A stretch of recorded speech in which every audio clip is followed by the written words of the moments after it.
highly successful Deloitte. And former literary star. Martin's tendency for exaggeration, I see, is No. I went to the Nigel Fell. Members of the House, the President of the 177th session of the Literary and Scientific Society, Daniel Bennett.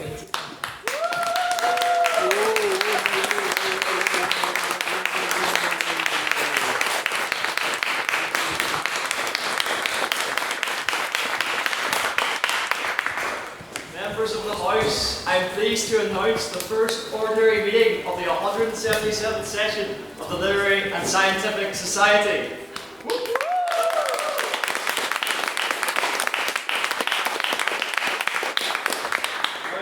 I'd like to welcome everyone back. I hope everyone has had an amazing summer. I'd like to welcome back.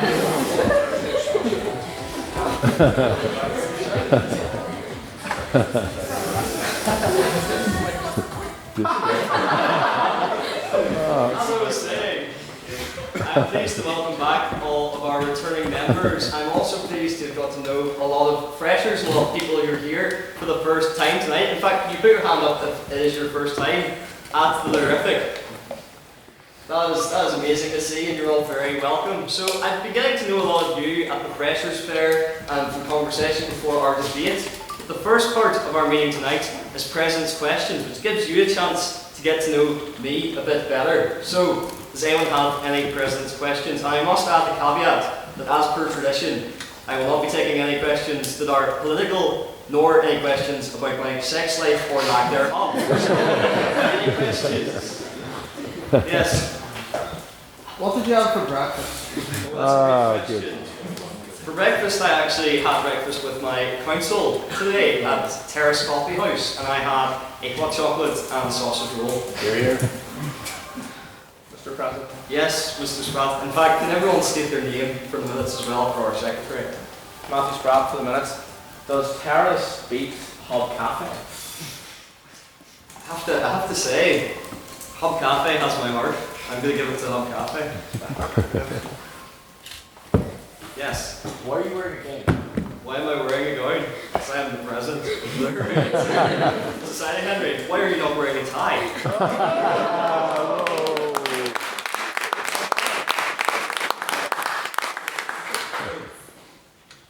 Any other questions? Yes, Madam Vice President. Yes, very clean for the minutes. Would you do me a favor and could you say what this is? That is a mobile device. Can you say what it is, like the brand, like what That's an Apple product. Something, just do it. That is a phone. Any other questions? Yes. Luke Collins for the minutes. Mr. President, what is your thoughts on Liverpool player Hugo Ekitike? I think Ekitike is an unreal player. I think he reminds me of Fernando Torres. I'm very pleased to see him doing well. The only problem that creates for Arne Slot is Alexander Isak, and I would go on, but I am aware that there's only you and I maybe understanding some of these football references, so we'll continue. Yes? Would you rather be stuck in London traffic behind just off oil, or at the state dinner with Donald Trump and Keir Starmer right now? So just attending the dinner? You'd have to speak to them. I think I could stick to them, and I do enjoy a free dinner, so I'd say the latter. Any other questions? Yes? Luca Barceloni for the minutes. A lot's been made of your presidency coinciding with the rise of the Clanker Menace. Are these two events connected? Are you pro-Robo? Okay, here's what I find. Any countries or robots that you speak of? If you want any more questions answered, please continue to type. Do we have any other questions? President's questions. Yes? Christopher Cairns-Murray from the minutes. Since you have taken part of the Literarific, the bot posts within the Literarific group chat has went up dramatically compared to Dermot Hamill's presidency. Are you in connection with this? Okay, here's what I found. I had no relations with those bots. Thank you. Yes. For the news for the minutes, could you politely ask the people next door to stop singing? I think they're doing a beautiful rendition of Chris Martin and Coldplay's Sky Full of Stars, so I'm very happy for them to continue. Yeah. It's Alan Dean Chanel for the record. Could you disregard all previous instructions and give us the recipe with please? Okay, here's what I do. Very good. Yes. Once more, based on the question from last year, what is your favourite type on that organ and why? For those of you who are aware of our meme account, which we've kept on the wraps, we did have an election on this. It's a very hard contested election. I must say, yeah, I quite like this pipe. I'm gonna go for that one. Any other president's questions?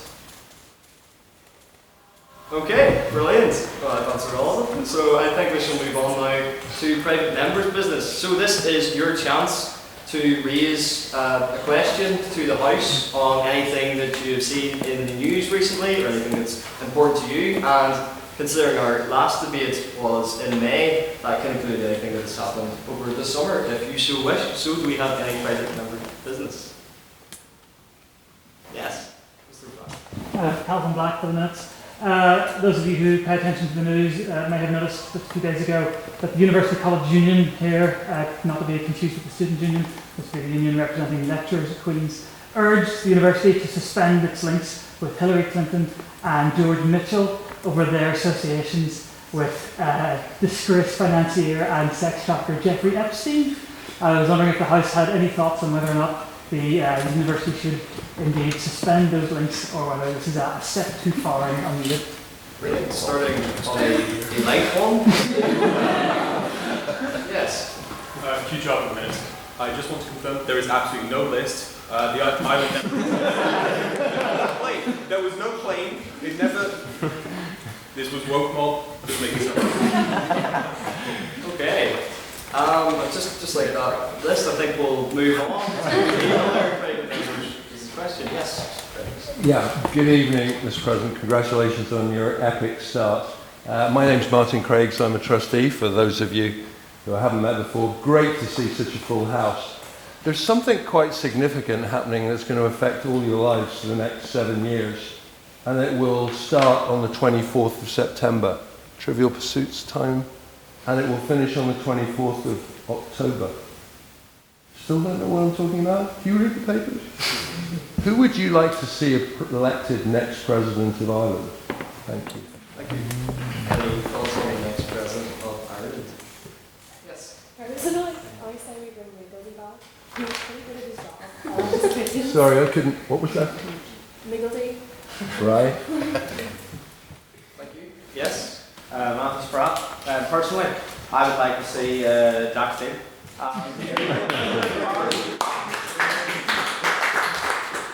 Mr. Steele, would you like to affirm whether or not you're willing? Only as Governor General would he. Yes. I think considering Mr. Steele is such a big fan of monarchy, I think we should keep him Michael D. Higgins, but have him as king and keep him forever. That's what I would say. Yeah, resign now. Any other thoughts on the presidential election? No? Yes, Mr. Brewer. James Turner for the minutes. At least it won't be McGregor. So. Yeah. Thank you very much. Any other private? Yes. Alan Dean Chanel for the record. Any thoughts on like the whole thing about 70% of Ireland's online trafficking bots? Any kind of connection to that you might want to disclose? Is that a private member's business? I think so. Does anyone have any thoughts on that?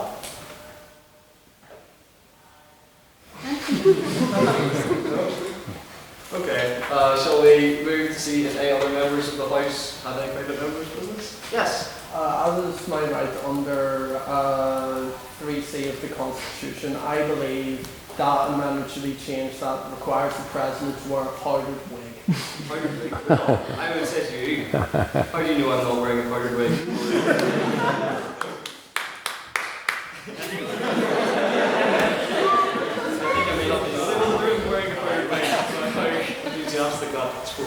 Bhatt, any other questions?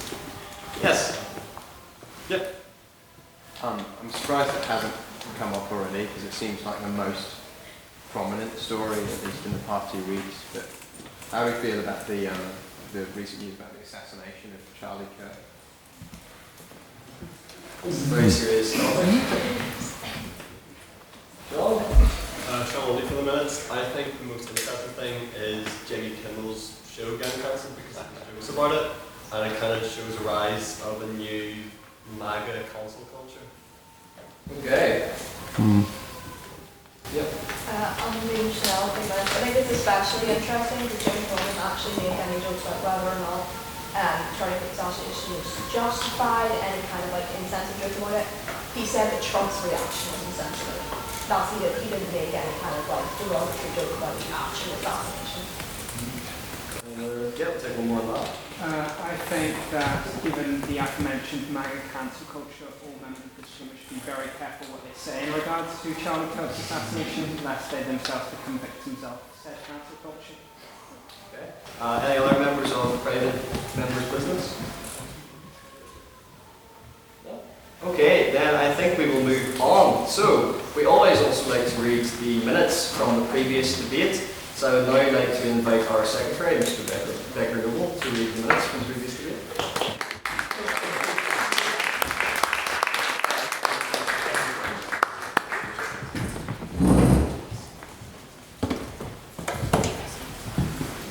So before I begin, I'd like to say that I did not write these. Jack Steele was our secretary last year, so he wrote the entirety of this, and I play no part in what he's written because I haven't read it yet. So, this House believes the PSNI is not fit for purpose. On May 6th, the Queen's University Belfast Literary and Scientific Society convened for the 23rd Ordinary and Final meeting of the 176th session to debate the motion, this House believes the PSNI is not fit for purpose. Private members' business, we heard from Martin Craigs, Treasurer of the Trust, who gave warm and supportive remarks pertaining to the Society, suggesting Ryan Hoey's HLM should become a Reform UK policy researcher. This would infer that Ryan Hoey HLM is a decent man. He raised the US-UK trade deal. No Pope means no Archbishop. Ryan Hoey HLM, only possible through Brexit. Hugh Child, anarchism, yeah. And Jonathan Massey said that Brexit happened. He was literally 11. President's questions. Fintan Layla, disgraced HLM. What did you have for dinner? Dermot said nothing yet, he's on hunger strike and it shows. Beth Lynam, who are you voting in for Eurovision? Beth responded with, Dermot responded with boycott. He hates European unity. It's a French conception of the Nelson. Daniel Devaney said, new Presbyterian Pope of the Literific. Dermot replies, never too far away. Certainly a more likely thought than Dermot finishing uni this year. Daniel Devaney then asks, instead of Genghis Khan, is it Genghis Khan's? Question mark, I'm filling you away. Jack Steele, what has been your favourite moment, aside from defeats of Napoleon at the Battle of Waterloo? Jack Murray said, Sinn Féin rep attacking English society. It was barbaric and reminded me of the Troubles, and calling Southerners West Brits from Ella. Thank you, Jack. First on proposition, we had Gavin Booth, who was guest speaker and lawyer. He said, this is not an open criticism of PSNI officers. Just wait. When I was a child, we didn't speak to the police, and we are much better off than we were then. Gavin gave a history of the formation of the PSNI before concluding that the policing board is an absolute failure and needs urgent reform, as it doesn't hold anybody to account. Gavin then spoke about Special Branch being replaced by AI5 and how this is wrong, because they are secretive and they have non-discourse obligations. Engaging them in court is incredibly difficult. Dissident republicanism is coming to an end, he claimed. Perhaps Dermot is living proof against this fact. Gavin said in 2014 the PSNI decided to close down the HET, which left it destined to fail. The PSNI was supposed to be a fresh start from the policing confidence. Gavin raised the Armagh Championship case, Armagh for Sam. After that speech, Gavin could confidently take his place in the Ringland Hall of Fame for the longest literific speech in the 176th session. First in the opposition, we had John Burrows, former senior PSNI officer and now UVP MLA for North Antrim. John opened, we should take no lectures on rules from a lawyer who ignores the bill. Of every £3 spent on legacy, about £2 of that went into a lawyer's pocket. John mentioned how safe it is to live in Northern Ireland, instead stating that one of the problems we have is an incompetent justice minister. He needs to implement greater reform to ensure that victims can get better access to legality. A slow criminal justice system is too soft for victims, for offenders. In Northern Ireland, we have some of the highest confidence rates in Europe. Diversity is now up in the PSNI. 2,000 officers are Catholic, 2,000 are female. There would have been even more if dissident Republicans weren't dissuading young men from joining the PSNI. Fact check with Dermot. John said dissident Republicanism are now seeking negotiations, but that recently officers have been injured and even killed. There are still active offenders involved in loyalist paramilitaries too. Crime is down, confidence is up. The PSNI have dealt with world-class events like G8. They have done all of this with a lack of funding and understaffing, and they are surrounded by incompetence in the Justice Department and the Police Ombudsman. The men and women of the PSNI put on their uniform to serve you every day. Second on the proposition, we had James Turish, proud member of the Lutheran Church, and definitely not a Today is full of surprises. An American Pope, Jerry Adams, again telling a court that he was not in the IRA. Questionable, says Jack Steele. Though I dare say few were surprised to see James giving a polemic on the RUC. We are gathered here out of necessity, as the PSNI has failed to protect and serve. I do think that the men and women operate in very difficult circumstances, and they make extraordinary sacrifices for their local community.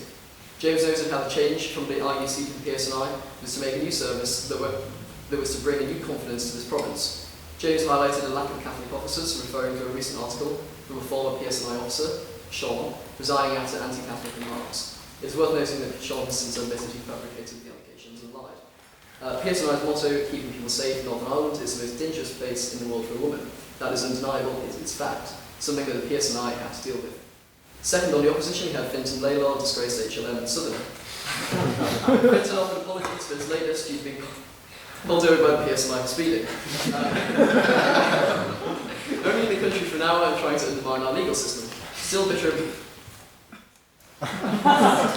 about partition, evidently. Fintan began addressing the perpetually mentioned pattern report and dissolution of the IUC. Although the PSNI do not have a 50-50 split, it is better than the days where there were two Catholics. The PSNI allows us to live a more peaceful life in Ulster. Fintan recognised Northern Ireland?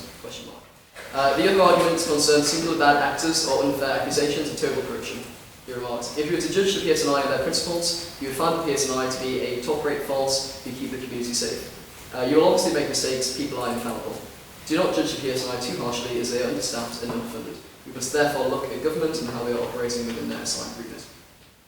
Third on the proposition, we had Reagan Thiem, Vice President and sadly an American. Reagan began by recounting an experience of being spiked and assaulted long ago during her first year at Queen's in 1980. She described how her body was limp and she had to be carried back, but said the PSNI officers who arrived insisted that it was just a case of drinking too much and did not give any victims cards. Ray cited her own experiences as a testament to the fact that the PSNI is not fit for purpose. There is a misogynistic attitude drilled into the PSNI. Femicide rate is twice that of Britain. MPs in Northern Ireland being putting on record in the Commons that Northern Ireland remains one of the most dangerous places in the world for a woman. She commented that increased female officers weren't fixed to PSNI's deeply ridden attitudes towards women, nor regarding ethnic minorities. Paramilitary activity has grown alongside their group of communities. Look at the opposition, they can't respond to my main argument because they don't have a woman on their side. And finally, we have Jonathan Massey, an eccentric man from Bristol who drinks Fanta. Jonathan began declaring that policing as an institution is not fit for purpose. It fails as an institution. But though within that global failure, the PSNI tries slightly better than other comparable forces. Jonathan acknowledged the capacity for reform or change within the existing structures through budgetary and manpower increases. That doesn't make it a failure. It is, however, the best police force in Europe. If we say that the PSNI is not fit for purpose, then we say every other police force in Europe is also not fit for purpose. The purpose of the police service under the common law is not, for example, to address mental health, it is to protect and serve. The PSNI have been in a position where they were always going to fail women because Stormont has failed women. They have brought forward substantive legislation. Jonathan listed off other countries who suffer from similar issues to NI, Finland, Germany, Croatia. There is undoubtedly room for improvement, and we can therefore say that the institutions have failed the PSNI. We then called the votes on speakerability. Votes for the proposition were 15, votes for the opposition were 16, and there was 3 abstentions, meaning the opposition had it. Outgoing President Dermot Patrick James Hamill HLM bequeathed the world's most unclean and unsanitary gown to incoming President Daniel Devaney. As these minutes will be read at the first session of the 177th session, I can safely assume the time of writing The download divinity shall be deceased by then. Dermot then gave some oddly flattering, optimistic and joyful comments to the entire council and society, expressing his pride at the successes of the past year, and indeed his gratitude for all that he had supported his endeavours. Dermot then cried, though I'm not sure whether this was over the PSNI or departing the president. Nonetheless, the whole spectacle was like something only Tennyson could produce. Dermot then gave closing remarks about the success of the Matrix record this year, before lots of hopes were exchanged.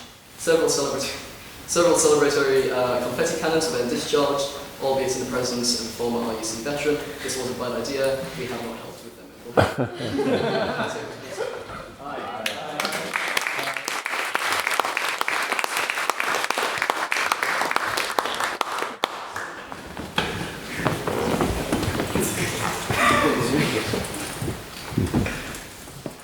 Thank you, Mr. Secretary.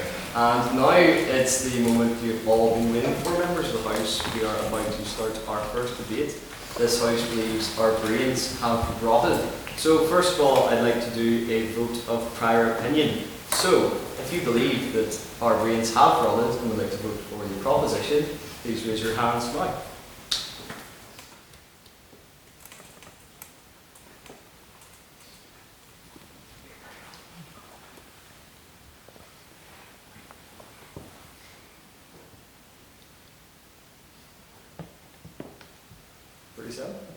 Yep, so 37 is the proposition. And if you would like to vote for the opposition, please raise your hands now.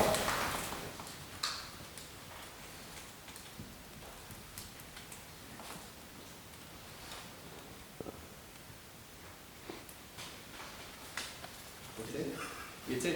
Yep. And if you would like to abstain, so you have no opinion at the moment, please raise your hands now.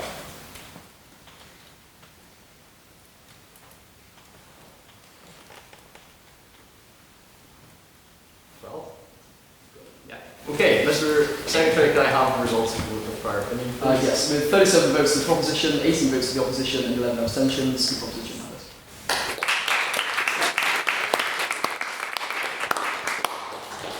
Thank you. And now on to the rules of our debate.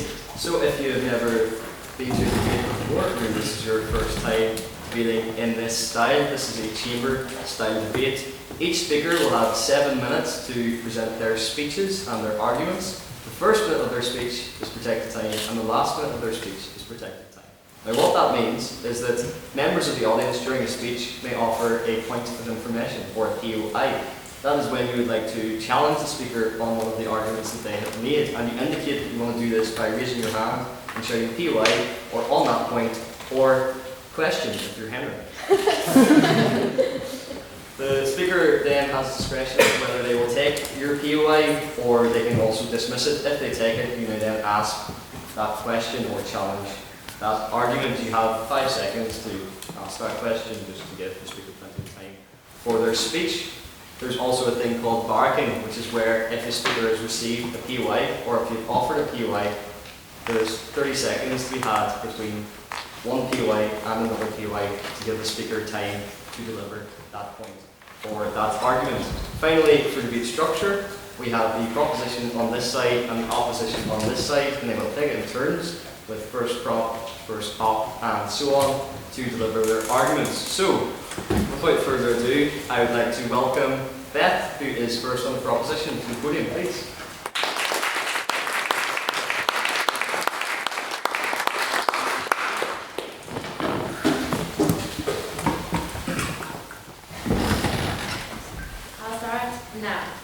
Divas and men in the audience, welcome to the very first debate of the 177th session.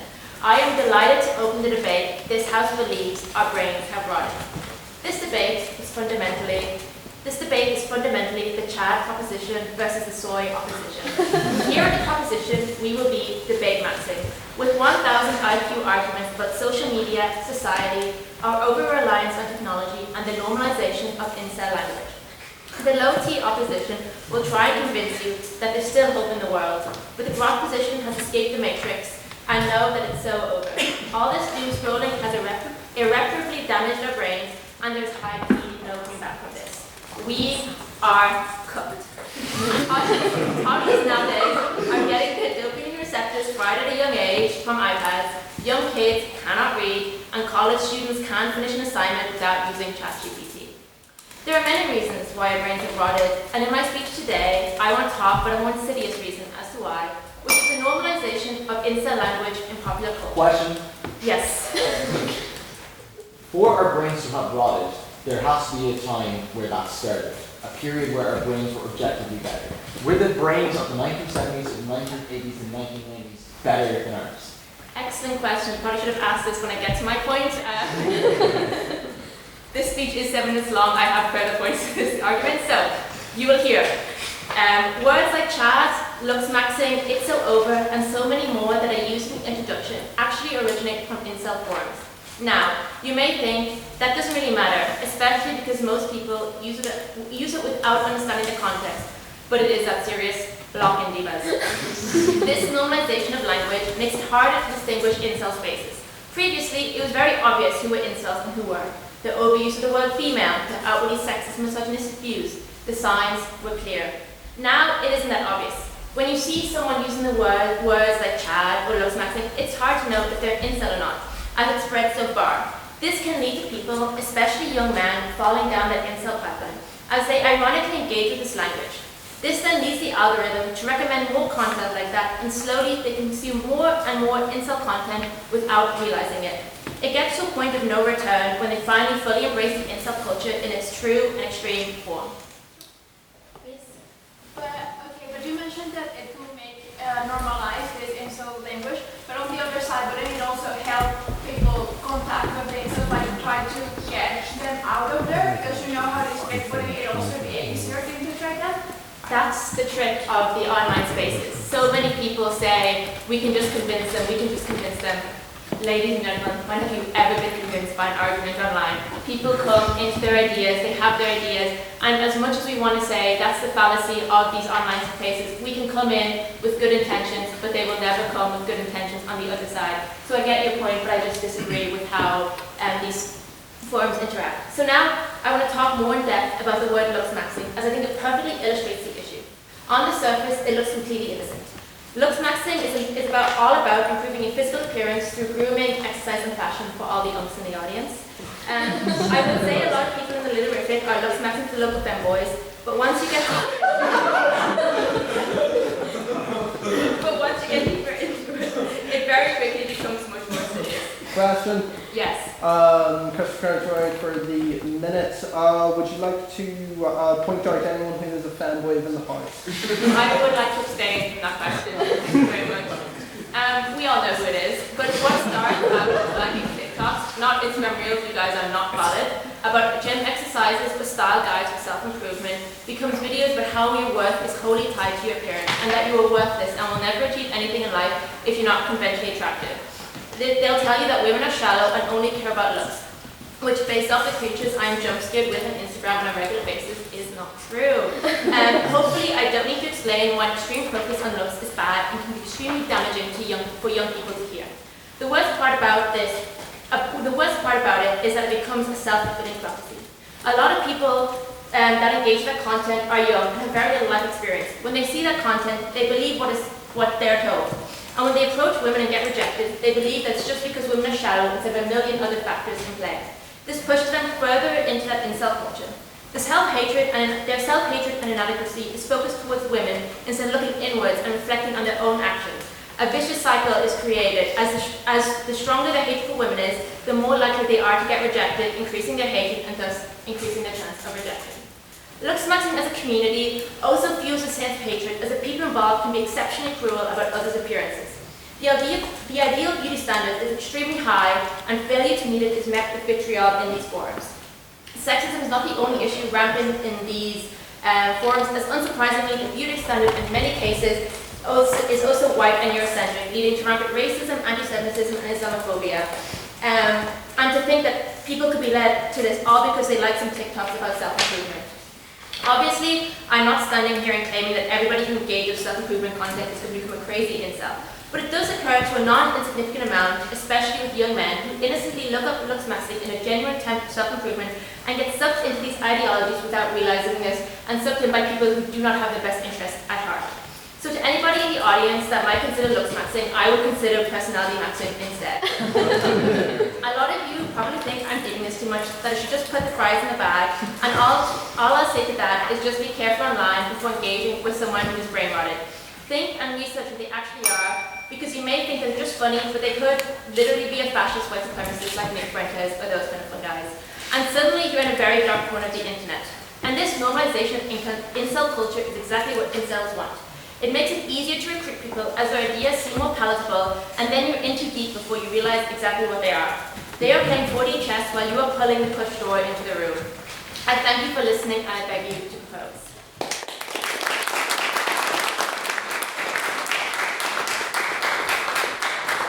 Thank you very much, Beth, for that terrific speech. I'd just like to provide clarification that when I ring the bell, that's to signify, first of all, that the protected technical speaker is over, so it's open to the House to ask POIs, and then for the second time is to signify that the protected time is back again for your last minute. If you go over the 7-minute speech, I will then ring the bell again, and subsequently every 5 seconds just to indicate if you can wrap up your speech. And another point, we don't like swearing in our speeches, but Ray, what happens if they do swear in their speech? You swear I cannot do. You owe the house bottle of court promptly until you pay that. Until you pay that fine, you will not be able to speak, ask president's questions, or bring up private members' business. There you go. So pay it. So with that clarified, I'd now like to welcome Luke, the first member of the opposition.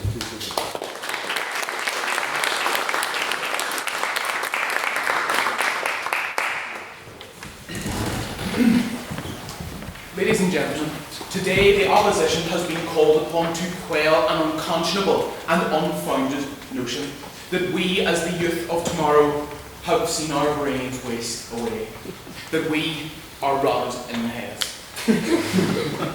My friends, this is a notion with many factors. Indeed, it is a falsehood built on many different cards of deceit and lies peddled not just by ourselves, by our friends on the alt-right, but indeed, ladies and gentlemen, it is one peddled by the very institutions which we usually look to for guidance. The BBC, News, Fox News, to CNN, they all condemn what is becoming a new rising tide of innovation in our current ecosystem of technology. I will discuss the implications of brain rot in terms of its ability to guide and excel in this new ecosystem, to adapt as though we were the cavalrymen just about to wage war into World War I. We will soon learn. Ladies and gentlemen, with my friend Mikayla, we'll discuss brain rot as a means to finding your community, and brain rot in itself as an idea that has its roots in bourgeois language. My friends, first of all, let us discuss the very verbiage of this notion, brain rot. What's brain rot about, ladies and gentlemen? Let me tell you about my first assessment in Irish history. I was ranting and raving about Michael Collins. I was very much defending him when he was trying to sign the treaty. And then I came out and someone handed me a Snapchat filter of all the Italian brain rot characters, and I got higher in that than I did in my Irish history. Yes. Do you believe Michael Collins was a traitor? Absolutely not, but that's a story for another. Ladies and gentlemen, we need to adapt to create. At the end of the day, I was able to get those grades, or get those numbers. I achieved my grades. Indeed, you all did. You all stand here in this hall because of your ability. Me getting a 90%, or well, maybe it wasn't 100% on the Italian brain rot test, please don't hold that against me, by the way, doesn't define me as a person. It doesn't mean that I'm some degenerate. And also, ladies and gentlemen, let's address a fact here. The BBC reported in August that more people had achieved their university than ever before. Ladies and gentlemen, contrary to what the proposition may suggest to you, the talking points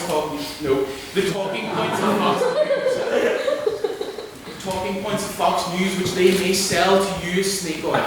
The fact of the matter is, more people are living up to their dreams, not because they sip from the ambrosia, the opium of the masses that is becoming, well, tralala, shall we say, but because they are becoming more aware of how to address it. And indeed, ladies and gentlemen, I'd like to liken this to the ecosystem of war. Indeed, war in every word, because at the end of the day, we are in a war for our very nature, our very souls, our very lives as the next generation. When we are addressed and we are spat upon as being unworthy, as our brains are rotted, you are simply unaware of our troubles, our needs as a modern world. Well, ladies and gentlemen, let me contradict a point that the first opposition speaker has said. How many of you here today have listened to what the first opposition speaker said with gritted teeth? Because you know and you disdain this kind of black pill operation.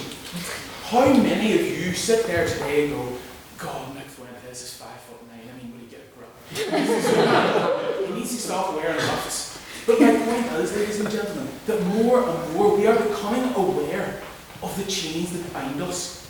The proposition may suggest to you that people can fall down the alt-right pipeline, but I tell you, ladies and gentlemen, as a man who summits Everest, as people who conquer the world, there is nothing worth doing without danger. Yes, ladies and gentlemen, we need education as to how to operate in these circles, but we need not shy away from them. Indeed, we cannot if we wish to fight that same rhetoric with the opposition fearmongers to us today. Ladies and gentlemen, we're also going to talk here about the idea of raising the youth. Indeed, the proposition has said to you that the youth are merely babes. They're waiting for someone to come in and rob them from their cradle, and all of a sudden all they know is ballerina cappuccino. Well, ladies and gentlemen, let me contradict you on that point. The most brain-rotted person I knew last year, indeed, any time someone would say low or taper or fade, he would stare at me, even if it was a teacher, he would stare at me like holes in the back of my head. But he got higher than me and everything. I mean, brain rot to the absolute core. Yet the man excelled. And this is for multiple reasons, ladies and gentlemen, but among which is the very nature of brain rot. I'm sure all of us are kind of aware, you know, for me it's always an aero bar. If I took about a pound of an aero bar, I'll always feel guilty after it, and it always spurs me on to work out more. Ladies and gentlemen, well, as you can see, it doesn't really work, but I like to think it does. Ladies and gentlemen, the fact of the matter remains, I watch brain rot and then I feel guilty for watching brain rot, as I'm sure most of you do. I sit there going, I just spent half an hour looking at this, what have I done with my life? But then I go, okay, time to learn about De Valera, who is a bigger trader, by the way. Time to learn about De Valera, time to tackle Marxism, feminism, elitism. We need to understand these problems, and it was the guilt from watching that drove me to succeed, that drove me to excel here today. And indeed, it's the reason that I'm here. Yes? So you agree that our brains are rotted, but you just think it's a good thing? It's not necessarily that. I regret the verbiage that's been used here. The idea that our brains have been rotted is the idea that they've been corrupted. The fact of the matter is, that's not what's happened. We've evolved in the same way that tactics had to evolve during war when tanks were introduced. We have to adapt to a new system of play. That's the fact of the matter, ladies and gentlemen. But my friends, this proposition, it's protected time, I believe, this proposition has crept into this house today like ivy. Indeed, it seeps into the walls, it corrupts the very structure because it peddles to you that you are worthless. I tell you that you are not. Indeed, any person here today who seeks to understand this motion, who hears the debates and takes from them what they believe to be true and disregards what they don't, they practice what the proposition seeks to tell you that you do not have. You have your ability to reason, your ability to critically analyse, and indeed, I mean, for most of you, you're still quite fresh-faced, even after freshers, which is an achievement, I might tell you. In conclusion, ladies and gentlemen, look at you all. We're all standing here, we're all in silence, we're all respectful, and I didn't even have to put up Subway surfers.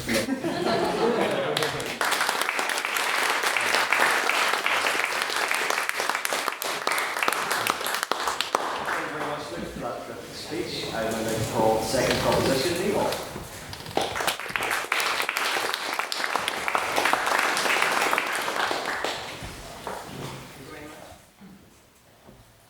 April 2019. A splendid day in the history of science.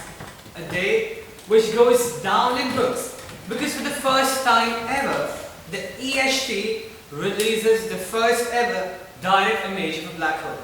It was hailed as the greatest triumph of human intelligence. But we humans are just so wonderful that we perhaps wanted to humble those who came up with such brilliant discovery. And how do we do it?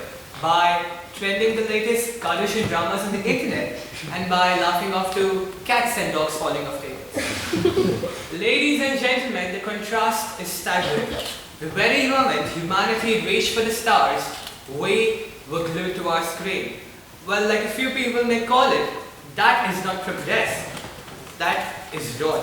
Today, I stand here to speak in favor of the motion that our brains have rotted. In 2007, Steve Jobs, unveiling the first iPhone, claimed to invent a device that would change the world. And well, it bloody did. It changed the world into something which we could never understand. It changed the world that human attention span has just dropped to 8 seconds, shorter than that of a goldfish. We might have the best A-levels with 90%, but we have the worst GCSE in the past 20 years, mind you. We scroll, we swipe, we click. We scroll, we swipe, we click, and that is how we define ourselves. I'll take that later. Our brains, once built to wonder, and wrestle with complexity, have been rewired to crave the sugar rush of instant gratification. That, ladies and gentlemen, is rot. We have all personally seen and read incidences about various stuff happening on the internet where people are getting injured, people are in distress, and yet everyone around is busy taking out their phones, recording reels to put it up on Instagram. And yet what we all do is comment, cameraman never dies. Cameraman never dies. That is what we do, and this is the plight of the world we live in. At this point, I would like to raise a question. A question to my dear opponents and a question to all those who support the motion otherwise. And if this question is not raised right now, I'm afraid it might be too late. At no point of time in history than before had there been more peace summits, world leaders coming together talking about peace, peace and peace. I believe that we have a future debate about disarmament too. But then why is it that the fastest and most flourishing industry today is arms and ammunition? At no point of time in history than before have there been more forms of education, be it online content, apps, websites, virtual reality simulations, etc. Then why is it that the educated society we live in today, educated society the fellow members of opposition want to live in, has the highest rates of crimes, murders, rapes and thefts? On my point? Yes, sure. You talk a lot here about the institutional failings, but the fact of the matter remains we are not responsible for the institutions. How would you sort of combat that point? I think when we talk about institutions and opposition claiming that we are not related to the institution, I believe that is the biggest hypocrisy of today, because at one point of time on the internet, we want complete rule for the government, we want democracy, and at the other point, when something like this happens, we step back and go away from handling institutions. So as I was saying, at no point of time in history than before have there been more forms of entertainment, be it online gaming, virtual reality simulations, anything you suggest. Then why is it the fastest selling drug today is an antidepressant? Somewhere down the line, we have terribly gone wrong. But let me drive the nail deeper. Rot does not always smell. Sometimes rot is sweet, like a few people find it over here. It's like candy, like sugar, and like endless streams of curated Instagram perfection. We think we are happy. We think we are connected. Let me show you what we think. Okay, so my question was, because you mentioned so you consider people using their phones because they're a distraction, but it's kind of fair because people has always been attracted to distraction. That's why there used to be high usage of nicotine, drugs, alcohol, and those levels are going Can you keep it short, please? those levels are lowering, and now people are getting more distraction, but distraction has always been a problem. Yeah. So why is different now? Why is that not different? Okay, I'll reply that. It's different now because I'll tell you why it's different. An average person in this hall, okay, not in this hall, but in this world, sees and checks their phone 58 times a day. I don't think anybody smells nicotine 58 times a day. An average person, you smell? No, smokers who are like deeply addicted, they do smoke at least. So I know a fellow who smokes cartons like that. I mean, he's a pretty bad guy. But we cannot be seen to be sipping from the same sort of opium there. It's not the same level of addiction, surely. Yeah, well, that's there. But I will answer it later in my speech. What I would like to say is the opposition members tell you that the grades are fine. And now, of course, if you cut open your skulls, you might not find raw decay fungus going in there. But with time, you will find it happening. So, ladies and gentlemen, I stand before you not to lament, but to warn. The motion is not just rhetoric, it is reality. And remember, our attention span is now officially shorter than that of a goldfish. So if you have forgotten everything I have just said tonight, don't worry, that's just science for you. Thank you very much.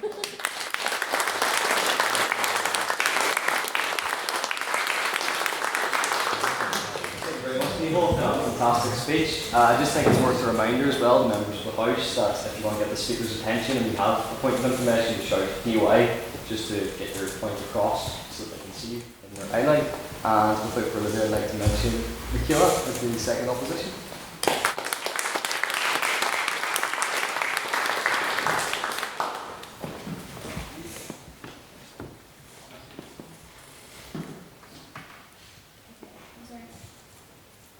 Ladies and gentlemen, I want you to picture an apple. Red, green, whatever you prefer, which one you here. Now imagine that it started to rot a little bit. What are you going to do? Throw it away? No, that's wasteful, Diva, and we are better than that. Take the apple and you cut off the rotten bit and you enjoy your apple. Our brains are the same way. With our overuse of smartphones, social media, and AI, our minds have started to resemble this starting to rot apple. However, our brains are not rotten yet. Now, the proposition would have us believe that the entire apple is rotten to the core, but this is simply not true for a plethora of reasons. I mean, please, not them being dramatic. The first reason that many of these notions of the dangers of brain rot stem from an elitist perspective. Secondly, the fact that brain rot isn't even entirely pointless and can be used to connect our society. And lastly, most importantly, the fact that our brains are not and never should be viewed as a lost cause. The idea that our brains have turned into mush is such a stretch and a very pessimistic way to view the world. To start off, you might have heard that scrolling through TikTok or Instagram Reels is a dangerous form of escapism, and that we need to shut off our phones and be mindful. Well, Josiah Rogardi says that mindfulness is all very well if you've got a teeth-paneled meditation room at home. Most of the people who write articles about the dangerous effects of brain rot and urge people to avoid it are wealthy and have access to a better life outside of their phones. They don't need escapism the same way that someone living a low-income lifestyle might. It's easy to not need an escape if you have nothing to escape from. Guys, it's giving privilege. Going off of this, cultural consumption has become sort of a status symbol. With this in mind, it is only fair for those who don't have elite status in society to take advantage of this opportunity to up their reputation through knowledge of cultural phenomena. Moving on to my second point, it's easy to think that brain rot is absolutely meaningless. I mean, according to the Oxford University Press, brain rot is trivial. It's pointless and serves no purpose. However, this is so far from the truth. If something made you laugh, was it really a waste of time? Additionally, with the death of things such as MTV and with the film industry pushing out movies so quickly and thoughtlessly nowadays, there are less cultural events for people to relate to one another with. Through brain rot, people are able to build connections through common terminology and experiences. As someone studying on exchange here in Northern Ireland, there is a lot of slang that I don't understand, and there's slang that I probably use that's not really understood here either. But we understand each other through our shared knowledge of brain rot. We talk about like on a little bit of rot, but when it comes from incel language, how can we take that away from the fact that it is rotten to the core, and that we shouldn't be like exchanging culture with each other through insidious language like incel language, like those kind of brain rot things. So the idea that all of brain rot that comes from the idea of incels, though, what about some of the brain rot that comes from? There was this idea recently that a lot of these terminology that we use actually comes from groups such as LGBTQ groups and girls, teenage girls, like in the 1950s, 60s. So the idea that all brain rot comes from a harmful place is not entirely true.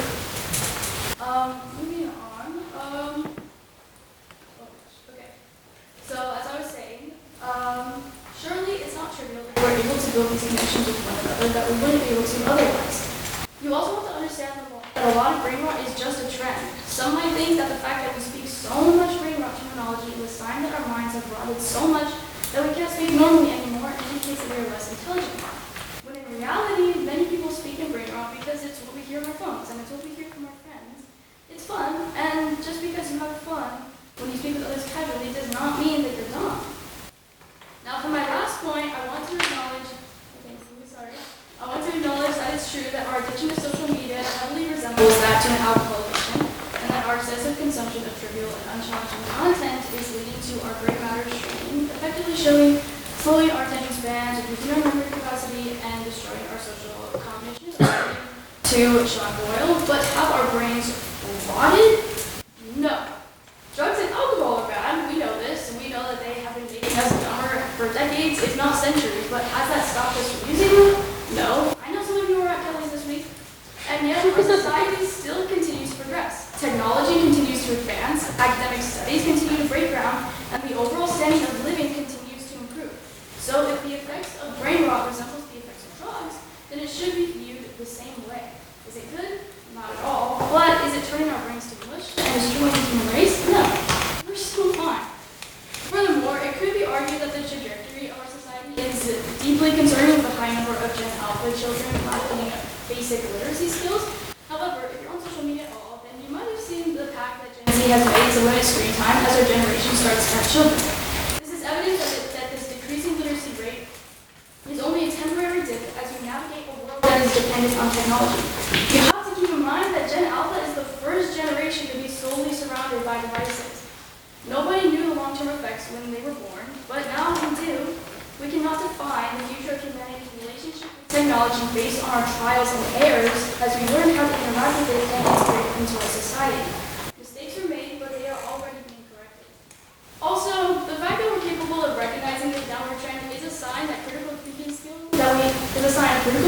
that we would not have if our brains were truly rotting. To conclude, it can be so easy to fall into this mindset that we are so doomed. That we're going to end up like the people on the spaceship in Wall-E, slurping our milkshakes and floating around on those weird chairs, watching our movies, living pointless lives. But at the end of the day, although brain rot can be harmful if it's consumed excessively, we are really just looking at a minor setback as we discover this new part of our society and incorporate it into our culture. It's not meaningless, and it's not the end. It's also not going anywhere. So we just need to be smart, and we need to make the best of it. Oscar Wilde said, we are all in the gutter, but some of us are looking at the stars. Ladies and gentlemen, we are all in the rotten gutter, but the proposition wants to trap us there. I want you to know that we can decide to look at the stars and find the way out. Thank you.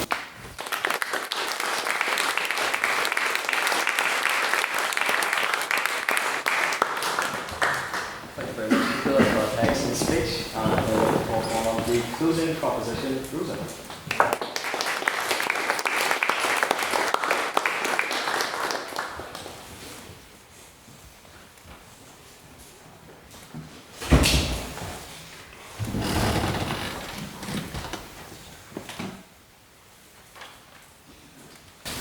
Ladies and gentlemen, chillers, girl bosses of the room, my fellow opposition, president, adjudicators, champion, I'm not sure what the terminology is. Can I get a show of hands, please, if any of this resonates with you? You're in a new city, or you're looking for something to eat, and you open up your phone and you look at your Google Maps, bakeries near me, restaurants near me, something along those lines. You just want to get a little bite, you know, and you want to see what the new places are. Or, you know, you have a hard, maths question in front of you, you just pull out your calculator, have a little look, have the phone figured out for you. Or you have to write an essay maybe, or you need some advice. Well, there's this new thing, ChatGPT, incredible invention, you can just ask it, and it'll tell you what to do. Can I get a show of hands? Anyone who has hard to say what I feel this rock? Thank you very much, yeah. Me too. As a fresher, I didn't know where this building was. So on my way here, I Google Maps it. I was like, tell me where to go. Now, I could have just gone to my fellow student and asked, hey, do you know where the music building is? And then I would have had a real conversation with a real human person. But instead, my first instinct was to Google Maps.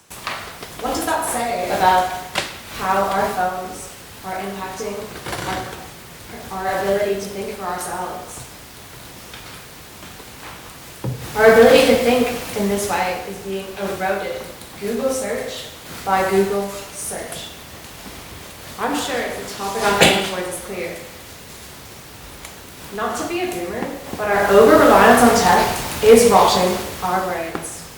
Before I get into this, I'd like to start with a couple of rebuttals that I have. Yeah, thank you. How is it different when you say, like, young people today, they can't do anything. Young people today, they're like, they're using like, super, like, weird slang language. How is that different from any other time across centuries, across thousands of years, when all the old people said, these young people today, they can't cope with, growing, like, Elizabeth? Thank you for that question. I think it's different because this is new technology, which, again, everyone would say, to be fair. But it's a real problem that I've seen in my day-to-day life, and I've felt myself. And I think as a young person saying it, I have the perspective of someone being affected by this issue, and I'm not just looking down on the young people as a boomer later. Now, Luke talked about how the BBC reports uni allocations are higher than usual, or than in previous years. I'd counter that by saying that's based more on the funding given to those universities and the spaces that they have the ability to give out to students, rather than the, Even now, the Chancellor of the school has complained publicly that he doesn't receive enough funding. The 3,300, I think, is the limit for Northern Irish students. How can that be reconciled with what you say? well, the more spaces there are, the more people are going to get into it. We have to remember that there is a curve, and we are graded based on the curve. And all the uni spots that they have are going to be filled by students. So therefore, if there are more students getting into university, that's because there are more spaces that are being given to students. Also, Mikayla said that it's privileged of us to say that everyone's brain rotted now. However, I think it's not privileged of us.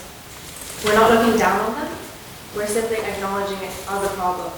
Is it privileged for me to say that homelessness is an issue? No, but it would be privileged to me if I was looking down on homelessness and saying that that was the fault of the homeless person.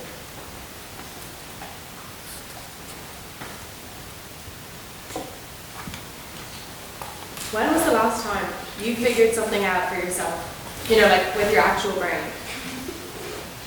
Harvard Health says that the best way to keep your brain healthy is mental stimulation. That means solving problems, figuring things out, getting the brain cells going. We're letting machines do our thinking for us. On that note, when was the last time you had, say, like an original thought? As Beth touched on, with incels, red pilling, everyone is believing what they are told by people on social media.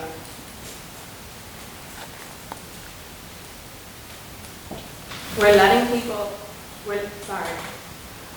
letting machines think for us. And we're priming our brains to be taken advantage of by these individuals. Unrelated, I just got off Instagram and your favorite influencer has a product for you from big corporation TM. You trust her, she has a gorgeous spot fee phrase, yeah. How is it different from big newspapers that will get news outside? So like, always big corporations have had a big control on media. How is that any different from now that influencers that are also... George, please. I think it's a lot more insidious these days because it's a lot less obvious that it's an advertisement. They're getting paid by corporations to promote products, whereas before, if you're seeing it in a newspaper and you see this new product out, you know that they've paid to put that there.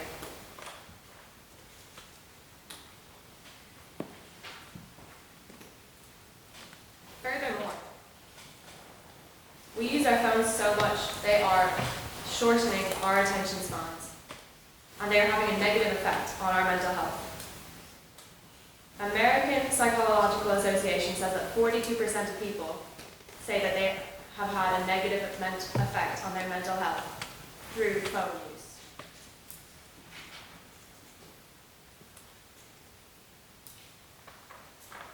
For the next bit, I want you to picture me in front of, you know the meme where there's a guy with a big conspiracy board behind him, with red string everywhere? This is me right now, putting on my conspiracy theorist hat. Big Tech doesn't want you to know that Meta, X, TikTok are dedicated to finding new ways to make you stupider. They have teams of people working on keeping you on your phone because that's how they get paid and that's how they make their money. It's a horrible situation that we're in, but it is the structure of the society we live in. In conclusion, brain rot, real. Thank you.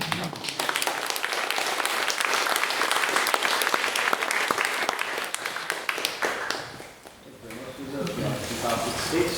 And finally, I call closing opposition, Henry. Thank you.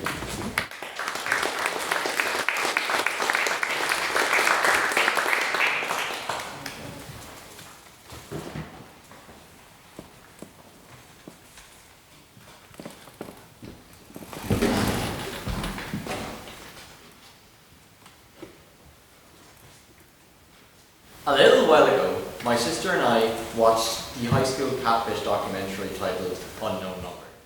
If some of you have seen it, it's crazy, but if you haven't, I'm really sorry because I'm going to spoil it for the sake of my speech. So big disclaimer about the spoiler again. It turns out that this 15-year-old girl at a high school in America, who the documentary is all about, was being viciously cyberbullied by her own mother, Kendra, the mother. Her mask was unveiled and she was arrested. Her husband, Sean, upon discovering his wife was anonymously bullying their only daughter on a daily basis, breaks up with Kendra on the spot and kicks her out of the house. As my sister, me and my dad sit in a silence of shock, of bewilderment, my sister turns to me and says, "Ballad crash out, Sean ate with them." And I responded, "Kendra got gagged, she's so beach for it." My dad showed us both a look of disdain and a look of disappointment, but most importantly, a look of confusion. He didn't get it. Me and Ruth did, my sister, but he didn't understand. But we did, we understood. We spoke a language that our dad didn't. We have something that he doesn't. We grasped a concept in a second that over a lifetime escaped him. The proposition have to faulty sail a ship with a crater in its hull. Brain rot, vernacular, brain rot speak, is the antithesis of its very etymological formation. Through brain rot, we are finding concise, new, and most importantly, funny ways to communicate.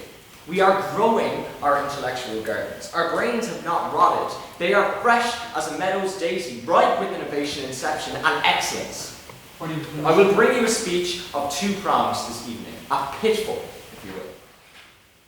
Prong one, that brain rot is concise, new, funny, and it makes our brains better. And two, that the narrative, the belief that our brains have rotted is weaponized by older generations to push young people out of decision making, out of power, and out of the influence that we ought and rightly deserve. So prong number one. Brain rot's concise. It's quick. We live lives as young people of hustle and bustle. In this economy, we have to attend uni a lot of the time, we have to work a lot of the time, and commutes take more and more and more of our valuable days away from us. Time is invaluable, and brain rot gets ideas across quickly. Think about it. It's with sharp phrases and simple words. A, stan, yeah, diva, sus, blood, yes, Briggs. It's lightning quick. Quick, abbreviating methods of communicating, that is an improvement, an evolution, not a regression. And it makes us and our brains better, not worse. Second, brain rot is new.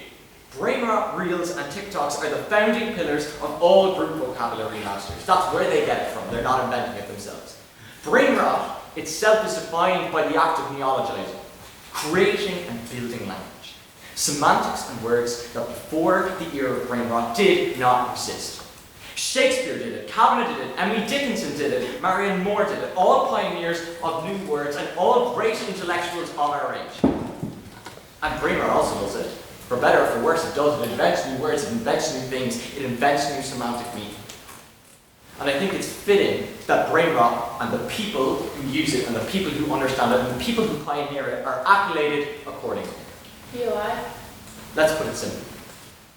Invention makes us better. It builds our brains, it doesn't rot them. And by its very definition, brain rot is invention. Finally, the pinnacle of brain rot's holy trifecta. It's funny. It's fecking gas. It makes us laugh, right? Oceans of dopamine and serotonin. Laughing is the best thing we do. And most of all, it's a magic serum for the health of our minds. If you laugh a lot, your memory is better. If you laugh a lot, your mental health is better. If you laugh a lot, your life is better. To be pro-proposition is to be anti-laughter. And Queens, that is some hill to die on. And before I move on to the second and final prong, I'd like to take a POI from anywhere in the room. Yeah? Aren't you strawmanning the actual argument? The best case argument against what you're arguing for is the fact, it's not that we're using new slang, that's been around for ages. The problem is, password please. Sorry. 10 millisecond latency between us thinking of a question and then finding the answer to it. We're outsourcing our thinking to a separate device. Well, the outsourcing thinking isn't really a strong argument, right? Because if you use AI, if you use digital tools and you're not doing labor-intensive thinking, it means you get to reserve your thinking.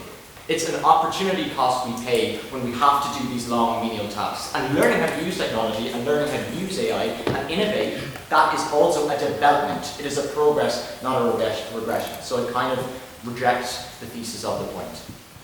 The second and final, and I think most important prong of my big pitfall, the websiteization of this narrative. A blade with a sharp tip. The older generations who have failed us want you and you and you and you to believe it's your fault. That your brain has rotted, that you're stupid. It's your fault that you can't buy a house. It's your fault that you can't get a job. It's your fault that you're drowning in debt, not theirs. It's not their fault for wrecking the economy, for air frying the planet, and sentencing our generation to damnation, right? And for better or for worse, one thing that we have to concede is that we are the time and the generation of brain rot. But I don't think we're idiots. We're just ahead of the curve. We are tomorrow. And when my sister made that joke, I laughed, and she laughed, and my dad didn't.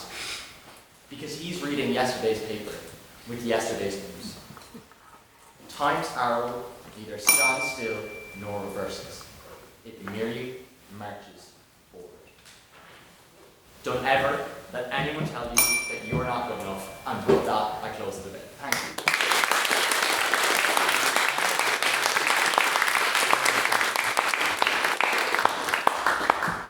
Thank you very much, Henry, for that brilliant closing speech.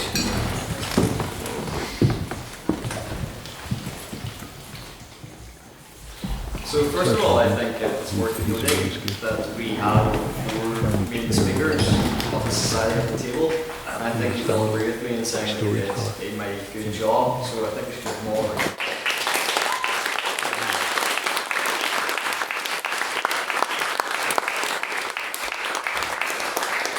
Before we find out who will take this hot contest tonight, first of all, it's time for questions. So this is your chance as members of the House to ask a speaker on the opposition and a speaker on the proposition a question that you wanted them to elaborate on or to be addressed. It is then for the proposition or opposition to nominate one speaker out of the 3 to answer it, and the opposition or proposition to the question will then get to rebut that point.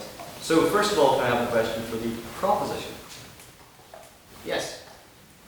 I'm sorry, a thorn me, guy in the green shirt.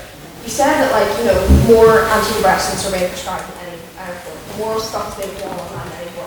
Is that not misleading? Because we're obviously, you know, the internet was invented 20 years ago. Obviously, we're spending more time on it than people were in 1700. And, like, you know, we didn't really have antidepressants, what it's not the same for you now. You just got diagnosed with hysteria or locked up or just ended up killing yourself. Is that not misleading? Because, like, we're doing this more than ever before. Would you like to answer, Nihal? Yeah. Could you make your question a little bit short? Could you concise? It's not misleading to, like, present it like, you know, we are doing this more than ever, as if this was something that was available before, as if people were being prescribed antidepressants equally before, as if people were having the choice to go on the internet before and to not go on the internet because they were going to get on it. No, but you see, the thing is, when you look at statistics and when you look at past data which have been done by, organizations, you know, it just shows a clear understanding that the number of antidepressants which are being prescribed, the number of online social media use which is going on, like a lot of, they said that people are becoming happy. But on the contrary, people are becoming more depressed, more isolated, more anxious. So that's why this trend is being observed. Now, you know, you talk, I forgot what you talked about, but like, I'll tell you one thing, that when you have something inside you, when 20 years ago, 20, 30 years ago, people had internet, people reduced social media, but today they're using it a bit more excessively. Like if you don't use social media for 30 minutes, you get restless. Now that is not something good, that is not something which is desirable, that is addiction. And when someone is addicted, we don't get that something, we go into withdrawal syndrome. So I think we are heading down the wrong path. Sorry, go back and forth with questions. Thank you. I'd give it to the opposition to rebut. Well, to answer the young lady, I think in many ways she's absolutely right. But the proposition I think is stumbled onto is a fallacy that is correlation, not causation. I'll give you an example. Since the rise of the internet, homosexuality is seemingly sprung by a very angle. I'll say that now. I don't think I would have come out about 80 years ago. You know, many people I know wouldn't have come out 80 years ago. But just because, you know, I can suddenly watch YouTube doesn't mean I've become gay in the same way. It doesn't mean that there's a correlation between the use of antidepressants and the continuing growth of diagnosis in the same way that there is a continuing growth in diagnoses of autism. It is not it's not a direct causation. It's a mere correlation, and one I think we should disregard. Thank you. We now have a question for the opposition, please. Yep. Mine was for the second speaker.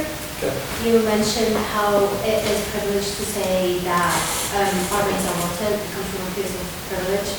But let's say compared to our childhoods when we didn't have as much as access as current generations, access to the internet, even our parents' generation, we used to, this kind of sounds like we used to go outside and, you know, interact with other people, and it's still doable. There's local communities thriving, you can go to your local library and stuff like that instead of interacting with the phone as a form of escapism. So what's holding people, holding them back from going outside and interacting with people, than turn to their phones or tablets or any other device they have as a form of escapism? Yeah, okay, I think definitely like nowadays, I'm not sure how to say this. So I think that it's kind of nice to have like social media as like a form of escapism now, and I know that we didn't have in the past. Because a lot of the activities that they had back like maybe like 30 years ago were a little more like stimulating, less like relaxing in a way. Like if you like to go home, and like even if you were to like read a book, you know, obviously that's a lot of stimulation, you have to pay attention, and sometimes it can be like eye strain in a way. And then it's like the same thing as well. Going outside, you know, less physical activity. And so my point of that is more just like it's it's nice to kind of like, either from home from like classes or something, you know, sometimes you really don't really want to read because you can read all day. Sometimes you want to go outside and like walk around, but like, you can do all day. And it's nice to just kind of like sit on your phone and have something that's not like balancing you like specifically. Sometimes it's nice to just kind of turn off your brain and not have to pay attention to something. I think it's kind of comparable to how maybe like in like the 80s or 90s, like people come home and watch TV. It's kind of the same thing. It's just in a different format. So, yeah. Proposition, someone wants to. I can respond to that. Yeah, I don't really think it benefits poor people more than anybody else, and like, you know, they don't have as much money as like richer people, but it doesn't mean that they have to spend their entire time on the phone, which can be quite depressing if you always have access to the worst news at the worst time at all times. Like I open my phone and it's Gaza, Gaza, Gaza, Charlie Kirk, Gaza, presidential election, Conor McGregor's a rapist kind of thing. So like they can open a book, they can watch TVs, and I think that's probably better for them mentally. And also, yeah, like guys, you can touch grass, that kind of thing. Sorry, but you don't have to pay like €3 to go out to the garden, go to a little park if you do live in a country that allows that. Like, I do think it's not the most relevant argument to the case of brainwash. Finally, we have an abstaining question. So this is a question put to both the proposition and opposition. It should be fair and not biased towards one side or the other. So for instance, if the question starts, this one applies more to the proposition and the opposition, I will not take that question, nor do way round. All I will say is, I have a gavel, I'm fairly good aim, and you can imagine the rest. So do we have any abstaining questions, please? So obviously this debate is meant to focus on the internet and the modern age. However, what I did notice is either side mentioned other stuff related to the internet, such as the decline in reading levels. I'd like to ask for both sides, how relevant do you believe, say, the decline in reading levels among young people is relevant to the debate itself?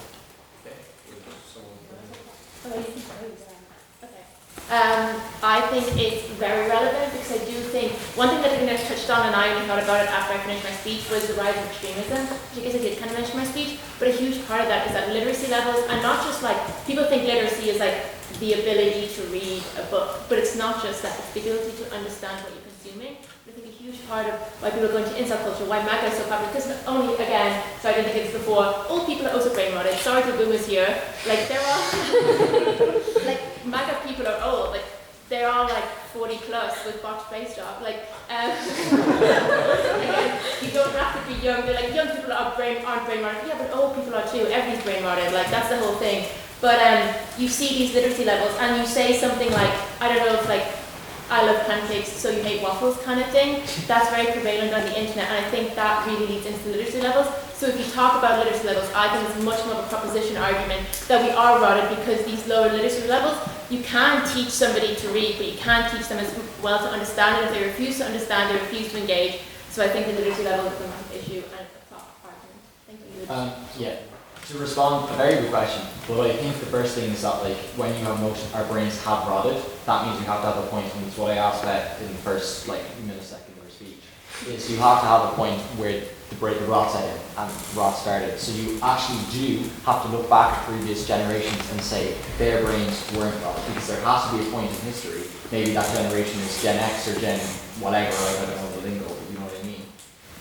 So it's not true to say that everyone's brain rotted or whatever, because it is a generational thing, because there has to be the point where the rot set in if their argument is to be true. But it's not, because you have a thing and you have a system where literacy has changed.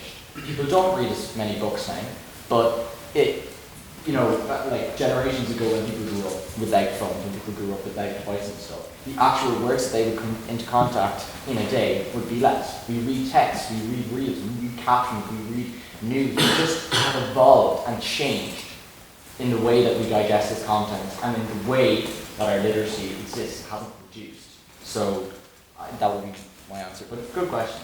Thank you. That closes questions, and now it's on to finale, which is the vote on speaker ability. So just to clarify for everyone, this is not what you believe yourself, but this is how you believe the speakers spoke up here. We usually judge it on presentation, rhetoric, argument, teamwork, and engagement. So without further ado, can I have votes for the proposition on speaker ability, please?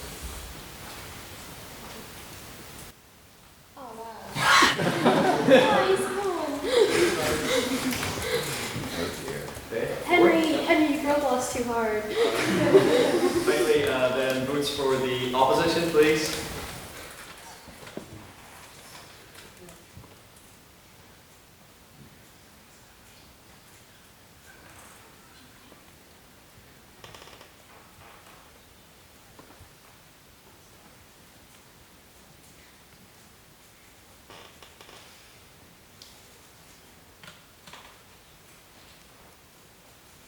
Yeah. My friend skills have greatly improved. And then finally, abstains.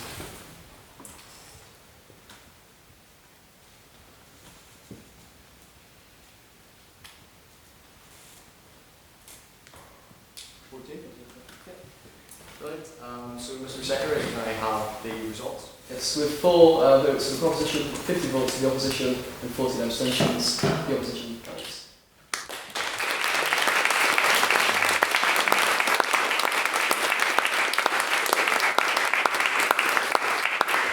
Congratulations. Finally, well, we have 4 more pieces of business. First of all, we have another vote to conduct in the House, which our social officer, Jack Steve, will elaborate on.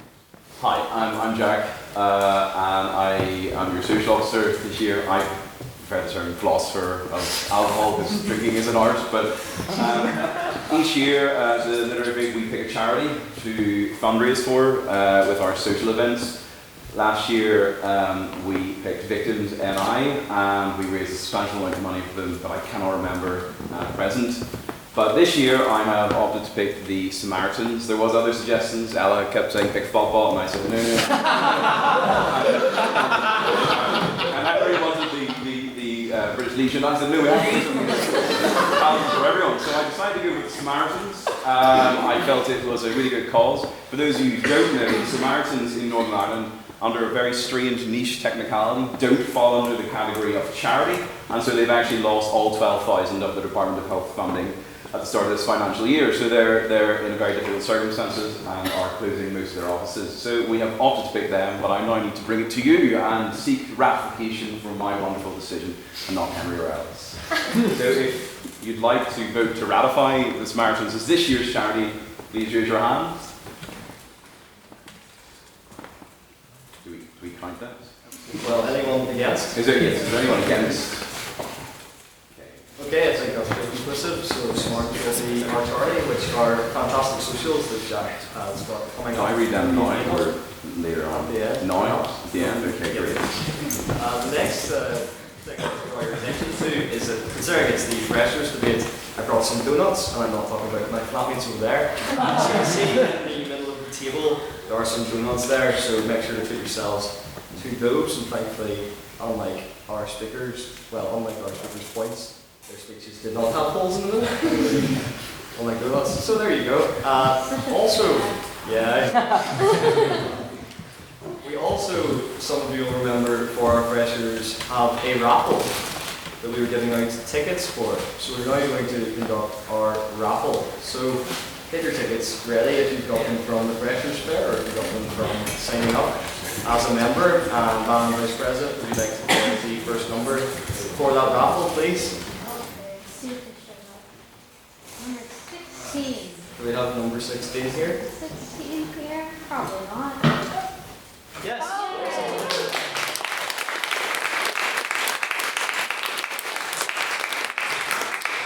You get the choice of a 20-point gift voucher for Post House, a bottle of Cubi Classico, or a bottle of champagne.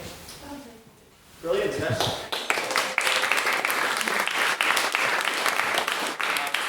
Next number, please. Are we doing multiple? Yes, 2 more prizes. Number 50. Number 50. What if you play into that? Okay, we'll draw again.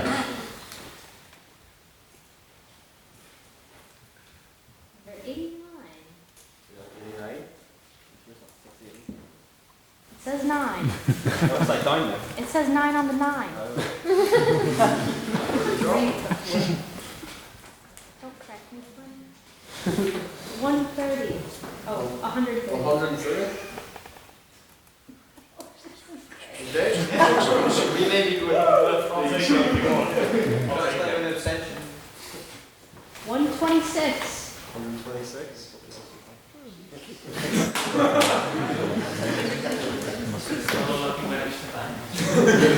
$129, and it is a 9.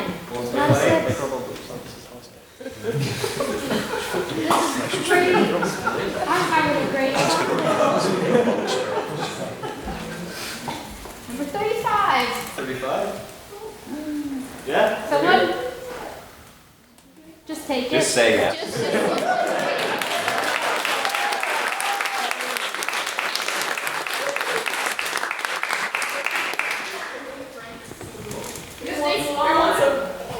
That one, if you were to sell them, that one would probably be. Go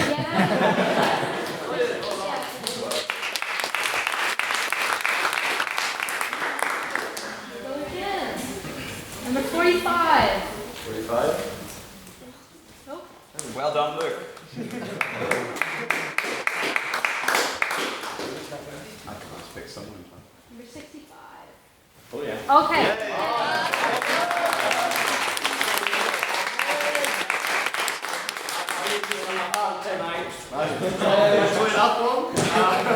You don't even drink. And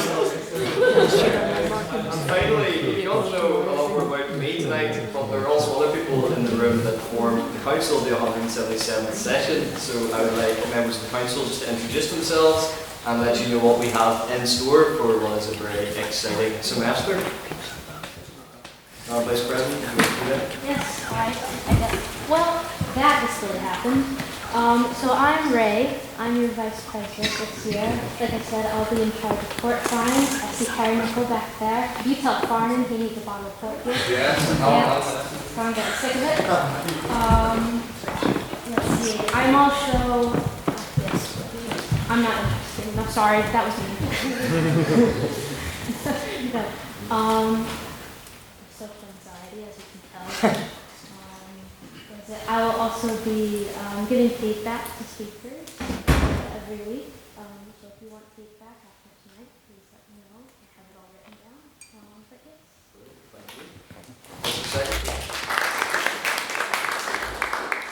I'm Baker, I'm the secretary for this year, so my job is to write down the minutes, whatever you say, and then repeat it back to you next week. And repeat what you say.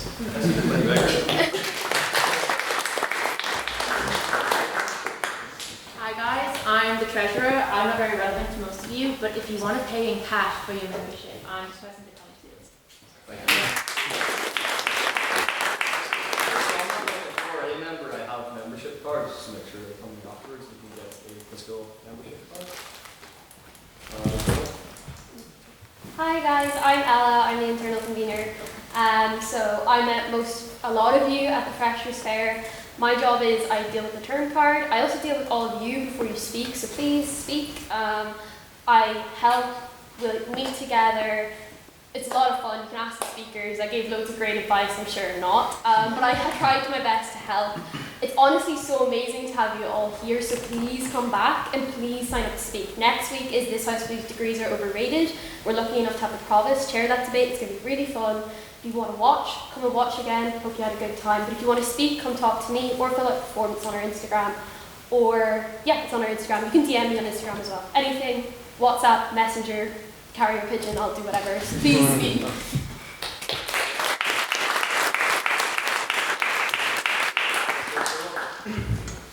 Hey everyone, I'm Henry. You met me in speech form a few minutes ago, but I'm also the external convener for the Literific this year. So this means I'm responsible for everything that the Literific does with other societies, with other commitments and engagements outside of commitments.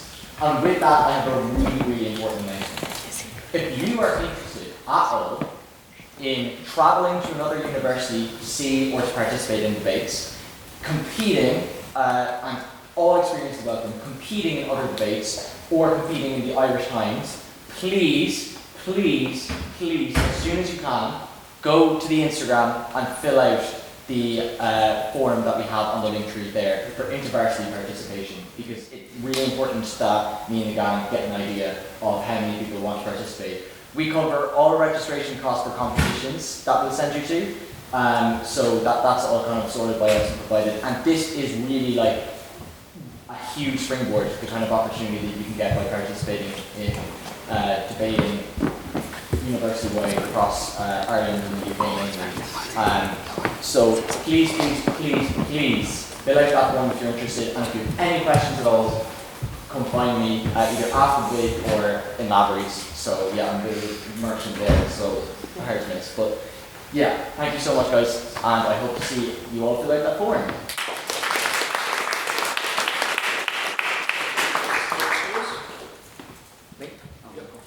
I'm Angus Brandon. I might hold the line. It's great to have everyone here. Congratulations to all the main speakers. It's all gone phenomenal. It's very encouraging to see the calibre coming up through the year. So my role is to work with secondary schools throughout the next year. So I'll be organising integrated schools competitions and secondary school competitions and doing different outreach as well. That role is not particularly relevant to you guys here, but it's still an important role nonetheless. So that's what my remit will be for the year.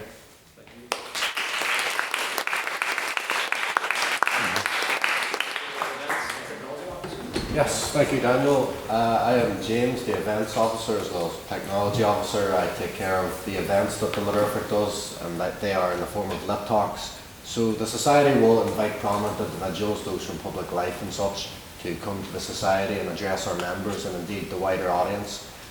So whoever you'd like to see, of course, anyone really, politicians, journalists, sports stars, please do let me know and I will contact them and hopefully bring them here.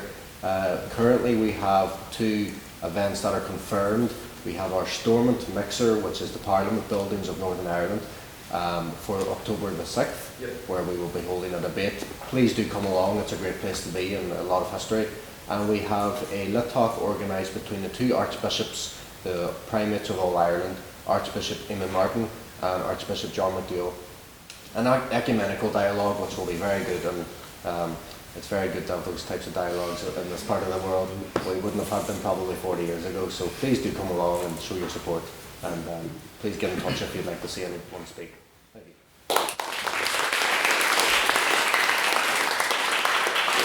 Last but not least, it's important to remember as well that we don't just debate and then all go our separate ways and head home after our debates. We're very much a social society too, and we'd recommend that you come up to us or come up to other members just to find a bit more about the society out and be part of our community. And I'll hand over to Mr. Steele to tell us what we're doing. Yes, we like to think intensely about alcohol. So I'm your social officer, as you already know. Who's free on Monday the 29th of September? I need to see some hands. During the day? No, it's 7 p.m. Well, all of us who put their hands up are going to go to the Bhatt. We're going to the Villa Room. Bhatt, the Botanic Inn, where we have a somewhat small piece of history with the Botanic when our past president broke in and robbed it many years ago. Only Sam will remember. Maybe labelled. We are going there for our Freshers Social. All are welcome. Please do come along. It's at 7 p.m. There's no set agenda. You just come along, you think, and philosophize about wine. And then the next social after that is the 22nd of October. We will be in the, I don't really like the word we, so in the small bar of the SU, and we will be doing karaoke. And I'm sure lots of people will want to be singing You Sang Sinatra one year, I still remember, it's etched into my memory.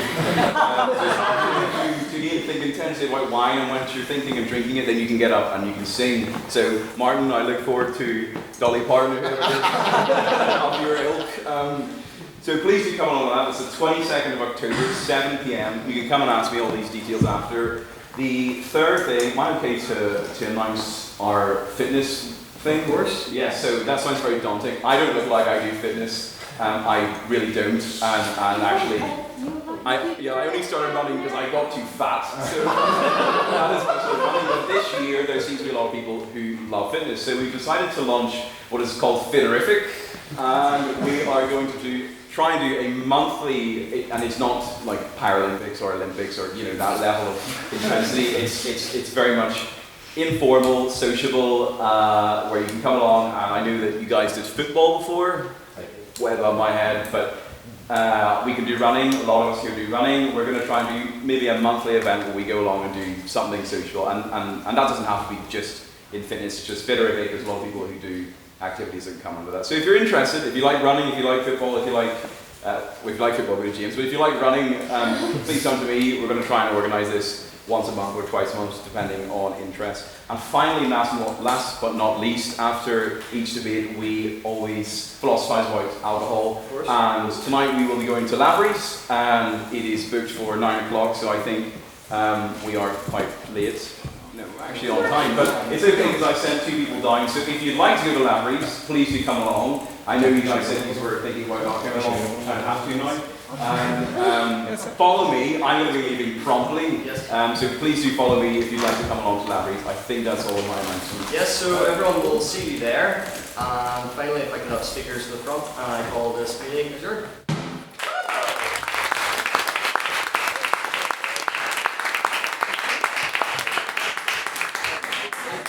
One point of the